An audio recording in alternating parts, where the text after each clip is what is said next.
If I turn to the side, you can see the entire cat. That's incredible, Tons. If you'd go all the way around, will it show us it's arrogant? Let's see. That's it. No, it disappears. By the time you get to the side view.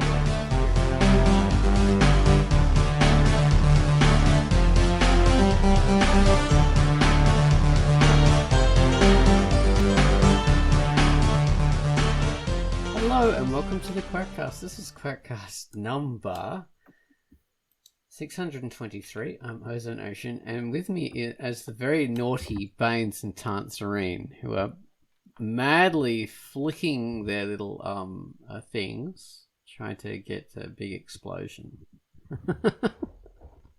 Nobody knows what you're talking about. So Yeah. They can guess. Are you okay? I was just thinking that too, Tans. Like when you were hitting that one emoji and I hit the same one, then it worked instantly. Yeah. There it is. That's how you do it. Yeah. Okay. Now solved. we've got the secret. Yeah. The secret. We know the secret. Okay, so we're experts at that because we're experts at everything because we're super arrogant, which is what today's Quackcast is about. It's about arrogance. That's right. And let me be forthcoming and say we're talking about Google Meet. We're on video, but no one can see us. And there are these little emojis you can click, and they float up the side. And you can get them to do a special little animation if you do it right. So we're all obsessed with that. Yeah, I'm figuring out how to make it on demand, to make the animation happen on demand. And it's been ongoing, like, I think 3 weeks now. That we platonically, like the mice in behaviorism. We are just clicking this thing. Pretty much the entire hour, mostly the emojis are just flying up the screen. Yeah, they're just flicking their little things until they climax in a huge explosion of excitement. See, now we can understand the context of Oz's joke. Exactly. If people can envision what we're talking about anyway. Yeah. See, Baines is an expert at it. He was able to get it to work every single time when we first did it. Now, and we get carried away with this damn thing, but we've got to stop getting carried away because we've got to talk about the Quackcast, about arrogance. But before we do that, gotta introduce the featured comics. So, let's see. It's a feature that I did this week called Simple Complications. So I'm going to tell you about Simple Complications now. Hello, I'm Ozone Ocean, and my feature for the week was Simple Complications. Circle City is home to a colourful bunch of single-edged shapes of the circular variety. They have a lot of stories to tell, usually in 4 panels, with a punchline at the end of them. This is a humorous comic strip full of great little jokes, bad romantic overtures, terrible pickup lines, and silly situations. The art style is slick and professional, fully digital, and well rendered in full colour. All in all, it's a very well-polished product. Looks really good and slick. It's a fine piece of work. It reminds me of things like VG Cats, stuff like that. Looks really good. Yeah, it's quite funny. I hope you enjoy it. Simple Complications. This is by a person calling themselves Simple Complications, and it's rated T for teen. And that was the featured comic, which was Simple Complications. Okay, so next up, we have the featured music. Gumballs has given us a theme to a comic called Kurth Space Bounty Hunter. So I'm going to tell you about that now. Almost sounding like a space-age version of traditional Chinese music, this is a fascinating piece. It's upbeat and yet slightly mournful and quite evocative. All in all, it's a joy to listen to. So take it away, Gumballs, with your theme to Kurth Space Bounty Hunter.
Gummel. This is theme to Curse Space Bounty Hunter, which is a beautiful little comic by Robert R. Veith, and it's rated T for teen.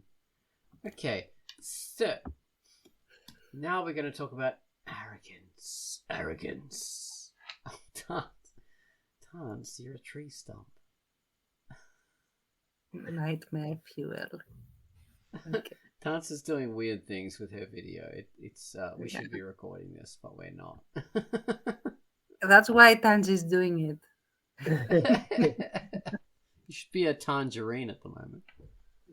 There is no tangerine, otherwise I would have totally clicked on it.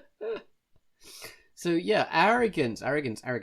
Now, this is something that we're all guilty of in one field or another, and I think it's probably healthy to be a bit arrogant about something or other, because if you're not, then you're just a hopeless pile of, a self-depreciation and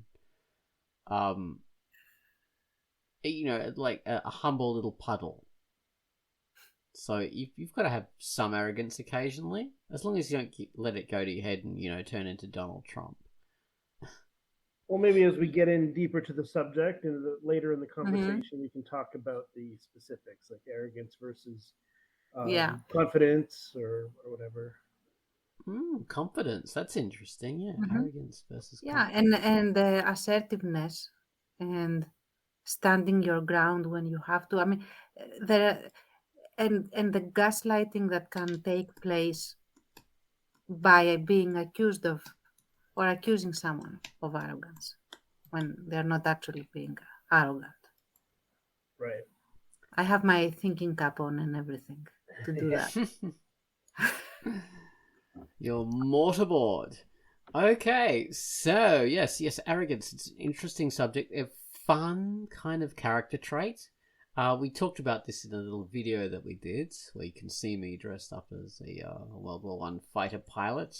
Who is those characters are very arrogant. One of my favorite arrogant characters, who is a fighter pilot from World War One, is a Flashheart. Flashheart. Rick Mayall is Flashheart in Blackadder Goes Forth. You've seen that, Tance, I'm sure. Absolutely, yeah. You have to treat your plane like a woman. Get inside her 3 times a day. Take her to the sky and back. Exactly. I may not remember the quote absolutely accurately, but that's the gist. So. That is the gist of it. He is the absolute height of arrogance, and it's beautiful to see. And that is arrogance done right in a very comedic version. He's hilarious, and we love him for his ridiculous arrogance. Captain Flashheart just looks perfect. So arrogance can be a fun character trait. It can be a horrible character trait in someone who is, just mean about it. Say the doctor in Scrubs. Can't remember what his name is, but there is a particular doctor with curly hair, and he is just an incredibly arrogant character.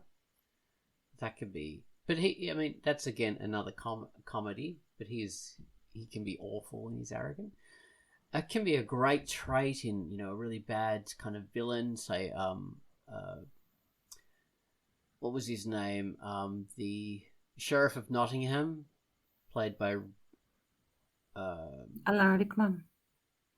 Yeah, there we go. Alan Rickman in the Kevin Costner Robin Hood movie. Easily one of the best renditions of the Sheriff of Nottingham. That was great, yeah. Yeah. And he is, arrogant guy. It's not the character that pops into my mind first when I think of arrogance, but it's a good one. And all the kind of entitlement that comes with it in all those various ways. Yeah. Let me know, what is your go-to arrogant character? Well, it's funny. I think of a hero who's very likable, beloved character is Han Solo, and he's an arrogant guy, cocky guy, arrogant. Cocky. Yeah. It's another simile I've got to write down. Thinks he knows it all. thinks he can do it all. Sometimes he can, sometimes he can't. But Yeah. a great, unique at the time kind of character for a hero. Yeah, so arrogance isn't always like an extremely negative trait. It can, in the Han Solo version, he's just really cocky, arrogant. I like that. I think though that if the arrogant character actually can back up the big talk with the action, in the sense that they're arrogant, but they also like at least 60-70% of the time they can actually be what they say they are, if not more. I think that this becomes a bit of a more fun, quote unquote, trait rather than a flaw. Right. Oh yeah, definitely. Mm-hmm. I think one of the, like when I think of arrogant villains, at least, two come to mind from Disney. One is Jafar from Aladdin, and the other one is Judge Frollo. Yeah, I thought you were going to say that. From Hunchback of Notre Dame. Yeah. So yes, and what's the other big one? The Beauty and the Beast character. Gaston. Gaston. Yeah, absolutely. Oh, he's a much better example. Like he is arrogance personified, basically. So he's a male chauvinist pig, just an awful character, and arrogant about himself and his abilities and everything like that. So, but people love him because of that, because he's so awful and ridiculous and cartoonish. So it's a love to hate kind of thing, isn't it? You love to hate those characters. But I mean, it's not just something that the characters have. We can have it in real life. I mean, like, I recognize it in myself. I'm a very arrogant person when it comes to, like, I suppose it is part of the Dunning-Kruger effect. Like, he's scary. Which is, I've seen all those movies. Freddie Dunning-Kruger. Yeah, when you know just a small bit about something, but you don't know enough to know that you don't know everything about the subject, or you don't know enough to know that there is so much more about the subject that you don't know. So you're just arrogant about the small bit that you do know, and that happens to me all the time about everything. When I know a small bit about something, like, you get overconfident about it, and you think, I know all there is to know about this, I know everything. So that's something like I constantly have to police myself about, because you come across it so easily, when your lack of knowledge is exposed. It's just to go from knowing nothing about a subject to reading a little bit or learning a little bit and then thinking you know everything. I mean, like, but he knows just enough to be dangerous. That sort of thing. But so basically, you are describing sophomores. Yeah, exactly. Or any 20-year-old, really. Yeah. Every 20-year-old. So sophomore is a Greek word, and it means a wise fool. That's the actual meaning of the word, and the reason for that is, at least supposedly, I don't know, but supposedly it is because when you are in the second year of college or university, you have learned enough to feel that you know more than other people, but you still don't know anything really. But you are not aware of that. Hence, a sophomore. Soft is you learned a tiny bit, and now you think Oh yeah, and that's the easiest way to be arrogant about something. That is completely unearned arrogance as well. Yeah, because you've got confidence in something you don't have any ability for. But that's thing. I mean, whoever watches sport is incredibly guilty of this, because people get so into it and go, "Oh, you should kick here. Why aren't you blocking? Why referee, coach. Why aren't you telling them to do that? And those people are just displaying incredible arrogance because they don't know how to do this any better than the players or the coaches. Yeah. But they all imagine that they do. Absolutely. That's and an internal thing. The thing with arrogance is that it is a behavioral pattern that requires, like, to judge whether someone is actually arrogant or just very self-assertive and because you are not yet aware of it, they come across as arrogant.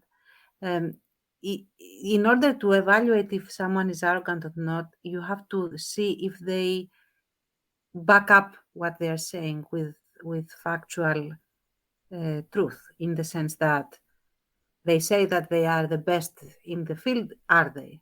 Mhm. Or they say that they know what they're talking about. Do they? Mhm. If they do, they may not be the most like congenial person in the group, but they are not necessarily arrogant. They just are giving you the truth that they know what they're talking about. Yeah, Yeah. true. So if someone sounds arrogant, they're not always arrogant. Mhm. But I mean, though, like, I'm very good at graphic design. I've been doing it for years and years and years. Mhm. And sometimes I just think, I'm just so great at this. I'm just really good. And I look at some other people's work and I think, that's rubbish. I could have done it in 5 seconds. That's just garbage. I'm just so good. So even though I've been doing it like for years and years and years and years, I still have arrogance about it. So I can back it up mostly, but at least I know enough about graphic design to know that there is so much more that I don't know, because it's one of these fields where there's so much to it. So even if you're an expert at stuff, you're only working at a sliver of what is in the field, and there's so many other things out there that you can't be expert in because it would just take too long to learn. There's stuff's changing all the time, and just there's not enough time in the universe to master all the different aspects of it. Yeah. So Yeah. I know enough to know that, but I'm still arrogant about my own skills. Mm-hmm. I mean, I guess, that's my question. If someone is boasting about something they can't actually do, that's definitely arrogance. If someone is, secure in what they can do and they have the abilities and they talk about it, that's maybe not arrogance. But if someone is overbearing and a braggart, Mm-hmm. and sort of tooting their own horn, but they also have the abilities, could that still be arrogant if they are expressing it? Yeah. Yeah, I think so, right? Yeah. Yeah. I think even if you can back it up, if you're being a dick about it, you're being arrogant. Exactly. Yeah. Because Gaston actually is a ladies' man. All those other ladies love him. Mm-hmm. He sort of is very capable. So, Yeah. and he's a warrior, so he has some things to back up his arrogance, but he's still a dick. Yeah. And the thing is, I think the issue in the arrogant department is that you present yourself as not as being the ceiling, the top. There's nothing beyond you. Right. Yeah. I think that's where closed off. That's a big part of it. Yeah. Yeah, if for example you know what you're doing, and you say that this is it, this is me, and you do know what you are doing, but you also present that there is nobody else that could possibly know more than you, then you are still being arrogant. I think, like, that's how more or less I would place it. Yeah. Yeah. Oh yeah, well, I mean, like, we know there's no greater comic hosting site than Drunkduck, and I'm Absolutely. the best admin. That's all there is. Like, that Drunkduck is the thing. There is nobody Yeah. is better than Drunkduck ever. Why waste your time with Tapas and Webtoon or whatever that site is? Jesus. And everyone else has been copying of us. Like, all the good things are copies from us. All the bad things are their problem. So Precisely. Any bad stuff that we have on the site isn't actually bad stuff. They're features. Yeah, They're not it's bugs. not bug. It's not a bug. It's a feature. Yeah, and it's you not doing it right. So site's perfect. You just can't do stuff right. So yeah. So well, let's try. Oh, please go. No, go on. I was going to just shift gears and ask about everyone's arrogant characters in their comics. I think all my characters are arrogant to some degree, at least in Pinky TA. In Bottomless Waitress, I don't think any of them are really, but that's Bane's department because he writes it. But say in Pinky TA, they're all pretty much. I mean, the main characters. I mean, Pinky is arrogant, definitely, about herself. That's why she presents herself with this, huge bloody mop of pink hair and flashy clothes, because there's a lot of self-confidence and arrogance there. Ace, my favorite character, who's this guy modeled on, the classical adventurer, American adventurer. He's arrogant. It's just, it's one of my favorite character traits. Someone who talks a big game and they've got too much self-confidence. I love it. Right. Love those characters. Yeah, that's a lot of fun to read. Yeah. To look at. Yeah. Always been my favorite characters in media. That characters who are like that. Flashman. He's a famous character from George MacDonald Fraser, or George Fraser, I think his name is. He's a great writer. Blackadder. Fantastic arrogance in that character. Yeah. So yeah, I love that kind of stuff. What about you guys? Of my main characters, I would say TK is overconfident and full of himself a lot of the time. I think he's turning a corner. Spoiler alert for the rest of the life of the comic. I think that will be somewhat his arc, maybe. But he would be the first one that comes to mind. Wade has some overconfidence, some arrogance, a little bit of bullying. He might soften up as well. And then plenty of supporting characters, the villainous characters, are that way. Yeah. What about you, Tance? The Nazis, I suppose, would be the main ones. Oh, Orestes definitely has. I was going to say Orestes. Running on arrogance. Yeah. Orestes is definitely arrogant. So is Bomb. Bomb is super arrogant. Like, one of his biggest elements in his personality is that he feels that he's superior in everything, like the paragon of the superior race. Ladies just become like wet the moment they see him, and like there is nothing that he cannot understand. He is a genius in interrogation. He like everything. That's Bomb. We're going to see a lot of him in volume 2, and yeah, he's like I would say he would like to be Blackadder, but he's not smart enough for that. So yeah, so that's Bomb. Bomb is very, very arrogant. Orestes is super arrogant in everything. He feels that his politics is superior to everybody else's. He feels that he has a complete grasp over the situation. He feels that he can control Iris, that he knows exactly, like he controls it. He can see through her all the time, and we know how well that goes. All of that about Orestes. Now the kids, I don't think they are really arrogant per se. No. I wouldn't say that. One of my most fun arrogant characters is actually in Brave Resistance, and it is Nikos, who is the surgeon. And he is, of course, he can back up his arrogance in the sense that he is an extremely good, like he has no business being this good. He's super good. if he can say, if you can be saved, he will save you.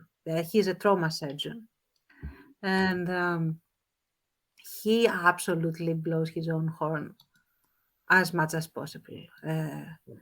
And we haven't really gotten there yet, but he likes to call himself like the emperor of all medicine and stuff like that, which he like he projects this bigger, larger than life personality. Like as short as he is, he tries to be 2 meters tall in personality. um, Yeah. so He's Napoleon. yeah, basically. But in the sense, he is absolutely arrogant, but for him it is a facade. It is like an armor to be able to cope with things. So he's not arrogant in his core, if you would like.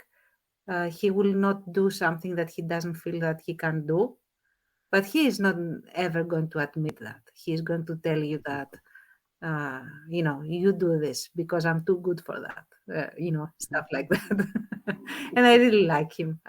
He's one of my favorite characters. Shocking, I know. So it's such a fun character trait to have. mm-hmm. I mean, it can be an incredibly annoying thing as well. Yeah.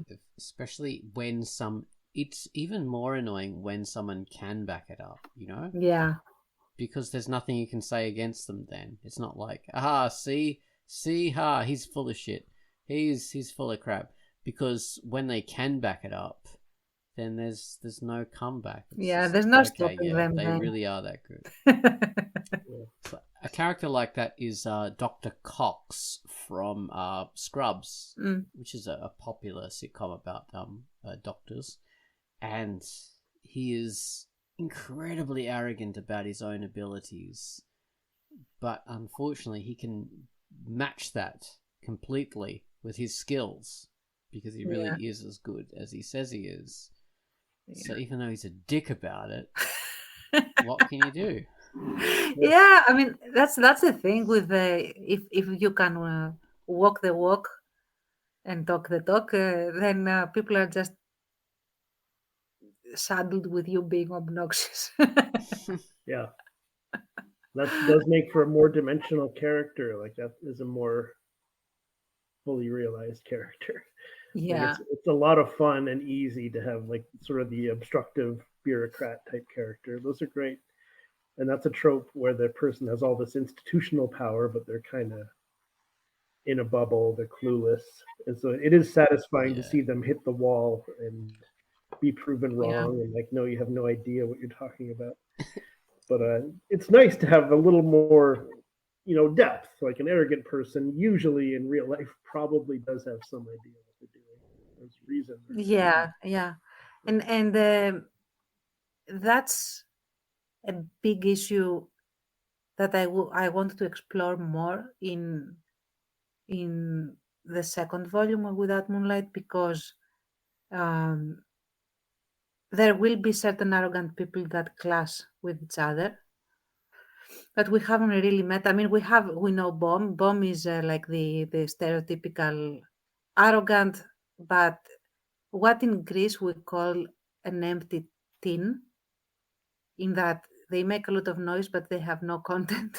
That's a good expression, empty tin.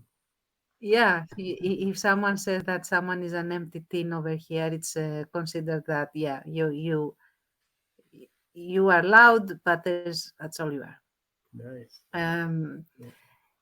But there will also be certain people that have more nuanced arrogance, in the sense that they may not be arrogant in words, but they may be arrogant in what their position, like in what they think the status quo should be. And I'm talking now about the antagonists, not only the Nazis, because there were, in politics of the time, especially in Greece, a lot of people had opinions about how the status quo should be post-war, and they were very arrogant about it because, screw the people, whatever they want, we don't care. Like, we know the good thing, we know how things should be.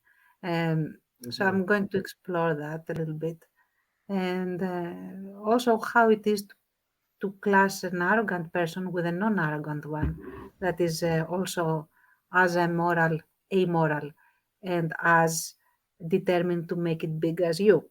So Right. Oh man, that sounds great. yeah. Yes. Sorry, just a little bit. I have to gush a little bit because I will have to wait before that happens. So I have introduced a German guy that is called Weber, and he's going to be the ordinance to a certain person in the HQ, and he is there to make money. That's all he is there for. He is very professional. No thing about oh, do you know who I am and stuff like that. He doesn't give a bleep about that. He only wants to make money, and he is going to be very dangerous. One of the most dangerous antagonists. So yeah, really looking forward to that. Why is that? Because he doesn't have heirs or anything like that. He's just laser focused on what he wants. Yeah, and he's very pragmatic. He's clever. He's very intelligent, and he just has no ideology, in the sense that, like Arthur was about the cause, and Bomb is about, oh, we are superior and stuff like that. He is not about that. He says, okay, this is a vessel that can allow me to make a lot of money, and as soon as this doesn't work, I will jump to something else that can make me a lot of money. He's amoral completely, and nuanced, in the sense that he can understand how to navigate things, politically speaking. So, and he has no issue to murder you if he needs to. So that. Well, we don't have any arrogant characters. Oh, we do have an arrogant character in Bottomless Wages, Daniel. If anyone is, he is. Yeah. If I would consider anyone arrogant, it would be Jane's boyfriend, Daniel. Yeah. Yes, overconfident, overreaching, disregard for others, at least in the moment. The little tiny bit we've seen him, anyway. Yeah, he's more of a narcissistic sort of arrogance. Yeah. You've got the Bird sisters who are nasty, but I wouldn't call them arrogant necessarily. I don't think they're arrogant either. No. They're little weasels. Yeah. Yeah. Polly, very tough, very confident. I think good boundaries mostly. Tough, but not arrogant. Yeah. Yeah. What about what's his name? Wilf. No, No, arrogance there. not at all. He's a very humble man. He's humble. He's probably smart. We'll see more of him eventually, but yeah. Nikki, the giant truck driver, there's not an arrogant bone. God, our character's all humble. Yeah. That's true. I think they're somewhat differentiated. We'll see more of them as we go on, but yeah, not really much for arrogance in there. Kind of. We could get Craig arrogant because now he's slept with Polly, so he's a ladies' man now. Yeah, he's being sort of. He doesn't really look like he's arrogant though. Post coitus. Oh, but we could do that though for if he is, it's comic fragile. effect. Yeah. She has pulled him down like 3 pegs. How can he be arrogant after that? Well, he can be arrogant because he could go like, see that woman? I've had her, that kind of thing. Really gross. Oh my God, are you gonna? I mean, please don't do that. I don't know. I'm not gonna tell you what to do. You do what you need to. I'm just thinking that could be a way of making him arrogant. and like setting him up for a fall. Yes, I mean he's sort of briefly very excited, so to speak, but very like full of himself and everything. But he's already been shot down. That's where we are so far. He's see how he goes forward. Yeah, we could give him another little peek of he's like, yeah, she doesn't love me, but I'm a ladies' man. If I succeeded with her, I could succeed with any woman. So yes, I think false confidence. I think he would do it as exactly false. It would be a facade if he does talk that way or behave that way. It'll be to try and build himself up, which arrogance maybe is that kind of thing for people a lot of the time. And that could be very funny. Yeah. Oh yeah. I mean, there's nothing more funny than watching someone who is puffed up. Watching a sort of a facade fall apart or a lie get demolished, that can be really great comedy, and it can be painful to see but funny. An arrogant character that I don't like is the Bugs Bunny thing, and also Seinfeld. Those characters have a quiet, sort of confident arrogance about themselves and their abilities, and they're never knocked down. You mean Jerry, the character Jerry Seinfeld? Yeah.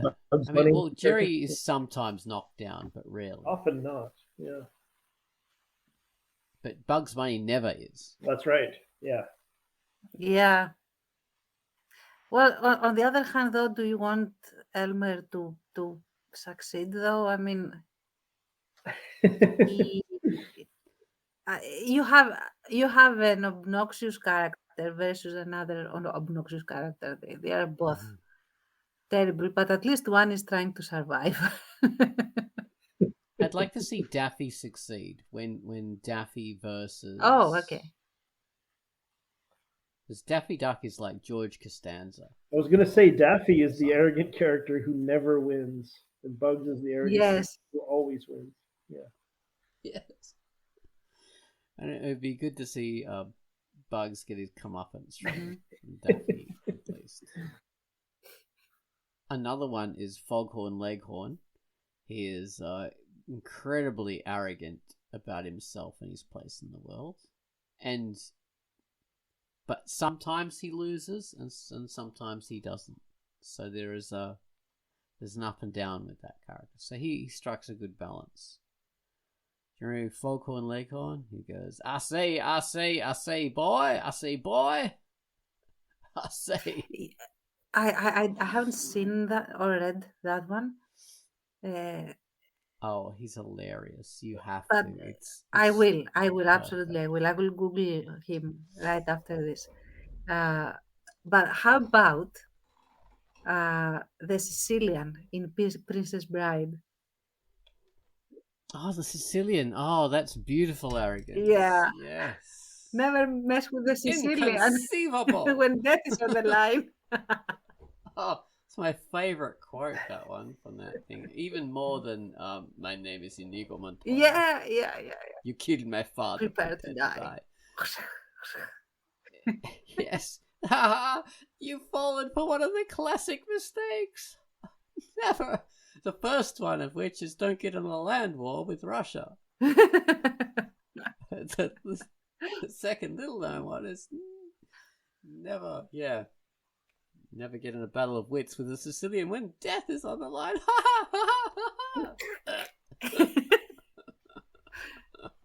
That was poetry. Inconceivable. Yes. He is the most arrogant, ridiculous character. And Prince Humperdinck also. Yeah. But he's not the fun arrogant. The Sicilian is fun arrogant. Yeah, and his death is hilarious. Whereas Humperdinck is just the straight up obnoxious, arrogant a-hole that you want to just straight up seriously murder. Yes.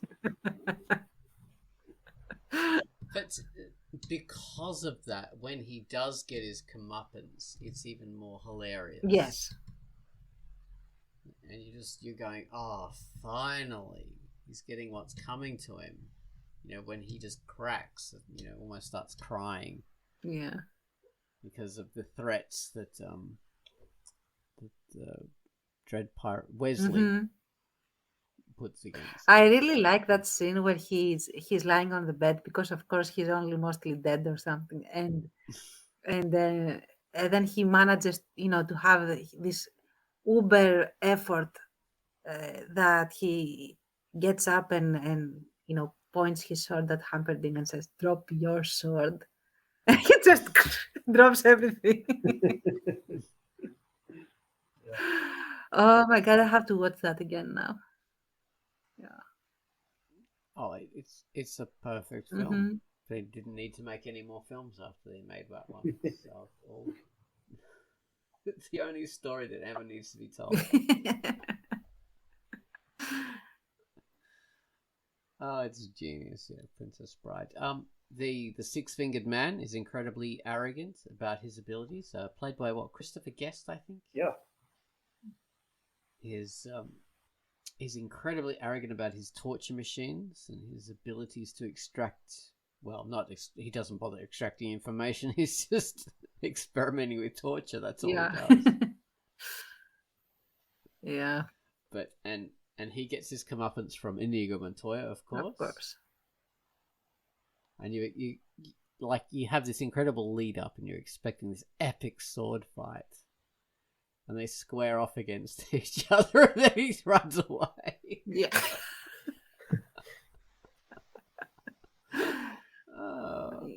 All that arrogance in action and deed, and it counts for nothing. Yeah, beautiful. It's just beautiful.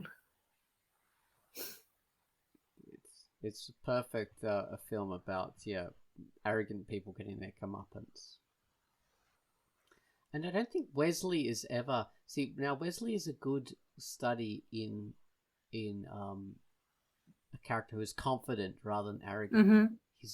I don't think he's ever arrogant about his abilities. No. He's just supremely, quietly confident in what he can do. And he's so skilled and capable. Like, that's the whole kind of first act of the movie, basically, is how kind of overqualified he is in every realm. But this is off the subject of arrogance, but the Mary Sue thing is somewhat related. A character he's really built up, but they undercut that really well by having him die twice. Yeah. But beyond that, also, I think he really comes across as not arrogant because he understates things that he does. He is very confident, but he never uses big words to describe what he does. Right. He's very... he's not boastful at all. He's very sort of understated, and he's never unlikable, despite being so overpowered or whatever the term is. Yeah. Exactly. And maybe the thing is that he is very patient with Buttercup, who I generally don't like. Honestly, I almost never appreciate her, except in a couple of moments, because she is arrogant. She starts off arrogant. Stable boy come here and stable boy do this, and Farm boy. Farm boy, not stable boy. And it's like, who do you think you are?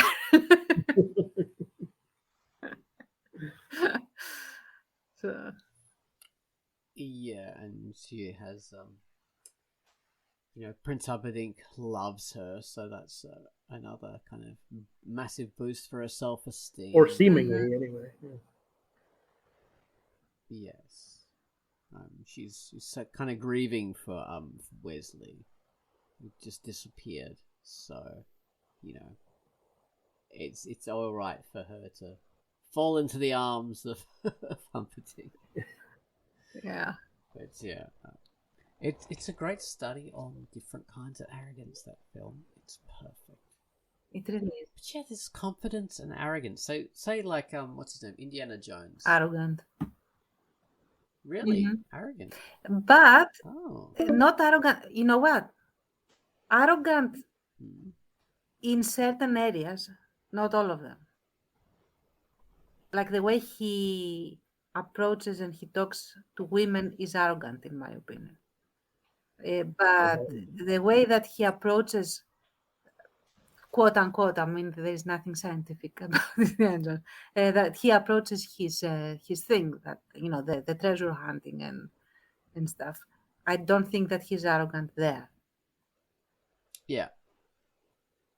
Yeah, he's sort of he's more just technically competent about that kind of stuff and apprehensive. He doesn't brag or boast or anything like that. He's got his head on his shoulders. What about James Bond? I think James Bond is an incredibly arrogant character. Yeah. Depends on which version. I suppose Roger Moore is probably the most arrogant. I would say Sean Connery is the most arrogant. Oh, really? But yeah. He's the most chauvinist. Yeah. Sort of one. And also he's Chauvinist.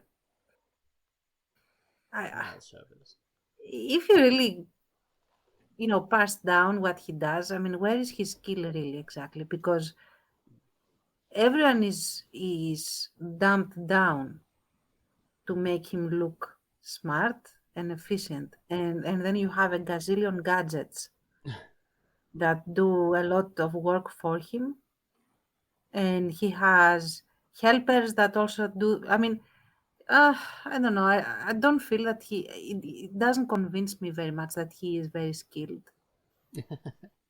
So I think yeah. the Roger Moore character probably is more justified in his arrogance in a way, because even though he has the gadgets and everything like that, he has the charm, and the charm is what he uses to get by. That's what he uses to fool people and do stuff, and he really does have the charm, and that's sort of a superpower, whereas all the other ones have I accept fighting that, ability and stuff. And you think, well, none of that's very realistic, because spies don't know how to fight like that, don't know how to do all this special stuff. But the charm and the guile, those really are very realistic kind of things, and that they really are superpowers. So 1 point in the margin for the most hated version of James Bond. Yeah, absolutely. So considering, I mean, I feel like I'm probably being arrogant myself, because the original concept of the character was by Ian Fleming, who we know was an actual spy during World War II, all of that. So probably he knows a lot more than I do. It's just that, I don't know. He doesn't really convince me. But it's probably a me thing, not a he thing. Well, I think the character sort of got a bit cartoonish as they got more popular, so they're less about spies and more about a superhero in a suit. Yeah. Speaking of, oh, go on. I was just going to say the Daniel Craig version, which is the latest version at the moment, doesn't have any charm at all. No, he's he's just really a monster. not charming. He's a thug. He's a thug, but he doesn't have any arrogance really about himself either. He is what he is. So at least he has that on his side. Personally, my favorite James Bond was, if I remember the name right, Timothy Dalton. Oh yes, the late 80s version. Yeah, I liked that one. That one convinced me a lot more for some reason. I don't remember it very well. I just remember that I liked him very much. I wasn't constantly telling myself to finish the movie. Well, he had a good mix of charm and skill. Yeah. So an obvious sort of charm. A character that I like that is not arrogant, but he's super self-assertive. Like he really flirts with arrogance, but he's never actually arrogant in that sort of born identity kind of character is Jack Reacher. I really like that one. There's another one by that author. Clancy? No. I think it's Clancy. Either way, it's one of those authors. But he has like he's a machine. He's very very capable. But he is also extremely low key, and he understates certain things. He's just super confident. Like he does not act respectful to others. Here's one. Rick and Morty, the Rick character. So he is a character who is incredibly arrogant, but he can back it up. Mm-hmm. So he's like a Cox from Scrubs. So he's a genius, and he can absolutely back it up. And he's such a wanker about it, though. But he's lovable, even so. I mean, to a certain degree. People who emulate Rick are just wankers. Yeah. The actual character is Mm-hmm. funny and like endearing to some degree, because being really super competent is a sort of an attractive feature, even if you're arrogant about it. Competence and skill are attractive features. Confidence and skill, yes, but I think arrogance beyond a certain point, like you can, it's all you have to be measured in everything, including your arrogance. You have to not jump the shark with arrogance and go all the way, because then it becomes an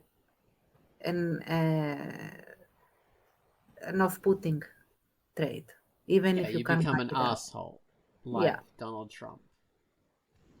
You get too arrogant. Well, he cannot back it up though, can he? Yeah, he doesn't back it up. But yeah, the arsehole feature. So Rick does become an arsehole to some degree. Mm-hmm. And it's shown that way because it's like impacting his relationship with his family. And that's a specific, story point, because he's too much of an arsehole. So that's the comeuppance for that kind of arrogance. The arseholishness. Yeah. Is that a swear word? I don't know. Americans spell it asshole, and that's bad. It's different. Oh, we're coming up towards the end of the cast. We've got like 3 minutes to go for the best cast in the world, for the best podcast. No Absolutely the best. That's only because we're too good. From the most intelligent people in the world, that are also the most articulate and are never sleeping on the job. And they always know what to do. They are super prepared. And we are God's gift to comics. I mean, God's gift, yeah. I mean, I'm such a fantastic artist. It's a genius. Baines and Tance are great artists and just amazing writers. So. We are the holy trinity of art. Let's just admit it. Yeah, I've been toying about doing a Quackcast with a topic about art, but I'm just too good that I don't think there'd be much point, because no one could ever hope to emulate my skills. So yeah, and also, will they even understand what you're talking about? I mean, it's just you're just so many stages ahead. Yeah, there's no way. True, I'm just up there. Just pissing down on those below me. Oh my god! Now I feel like I need to shower. Golden shower. No, I'm not going to go with that. That's terrible. No, I mean not from what you said. From the whole. I know. Arrogant persona. Yeah. Yeah. Oh dear. Yes, indeed. It is quite horrible. No. We are not that arrogant. We are a little bit arrogant, but not quite that arrogant. Thank you for listening to the Quackcast. It's been Quackcast number 623. I've been Ocean. Yeah, thank you. Hooray. Thank you, Baines. Thank you, sirs. Nams, Yeah. people. Bye bye, everyone.